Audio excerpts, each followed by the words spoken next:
এত বেলা হয়ে যেতেছে এখনো গোসলের নাম নাই। আম্মু, আর তোর চুলের এই অবস্থা কেন রে? এই বয়সে তোর টাক পইয়া যাইতাছে, তোর আমি বিয়া দিমু কেমনে? আমার তো মনে হয় তুই ঠিক মতো শ্যাম্পুও করস না। শ্যাম্পু তো করি, তারপরে কোনো লাভ হচ্ছে না আম্মু। কি হয়েছে আন্টি, ওকে এত বকাবকি করছেন? আরে মা দেখো না, সাদে কি আর আমি ওর লগে চিল্লাইতাছি? আচ্ছা, তোমার চুল এত সুন্দর হইলো কেমনে? হ্যাঁ, আগে তো তোমার চুল এত সুন্দর ছিল না। হ্যাঁ আন্টি, আপনি ঠিকই বলেছেন। আমি কিছুদিন যাবত অ্যান্টি হেয়ার ফল রয়্যাল শ্যাম্পুটি ব্যবহার করছি। এই শ্যাম্পুটি ব্যবহার করার ফলে আমার চুল পড়া বন্ধ হয়ে গিয়েছে এবং আমার চুল খুব দ্রুত বৃদ্ধি পাচ্ছে এবং চুলে খুব সুন্দর একটি সুবাস দিচ্ছে। ও আচ্ছা, এই শ্যাম্পুটি যখনই ব্যবহার করবেন আপনার চুলের স্ক্যাল্পে লাগাবেন না। আর এটি ব্যবহার করার সময় যতটুকু পরিমাণ প্রয়োজন অতটুকু আপনি বাটিতে নিয়ে তারপর হচ্ছে পানির সাথে মিশিয়ে আলতোভাবে ম্যাসাজ করতে হবে পুরো চুলে।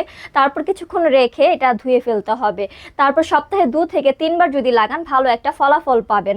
এটা কোথায় পামু তাইলে? সারা বাংলাদেশে যে কোনো কসমেটিক শপে এই জাফরান শ্যাম্পুটি পেয়ে যাবেন। এটা আসল নাকি নকল কেমনে বুঝবো মা? আন্টি, আপনি যখন এটা কিনতে যাবেন আমার এই প্যাকেটটার সাথে প্যাকেট মিলিয়ে নেবেন, তাহলে আসল বা নকল জেনে যাবেন। আর তাছাড়া আমার স্ক্রিনে দেয়া হোয়াটসঅ্যাপ নাম্বারে যদি এটার ছবি তুলে পাঠান তাহলে তারা আপনাকে জানিয়ে দিবে এটা আসল নাকি নকল। চল চল আমরা এখনই কিনা নি, রেডি হ চল।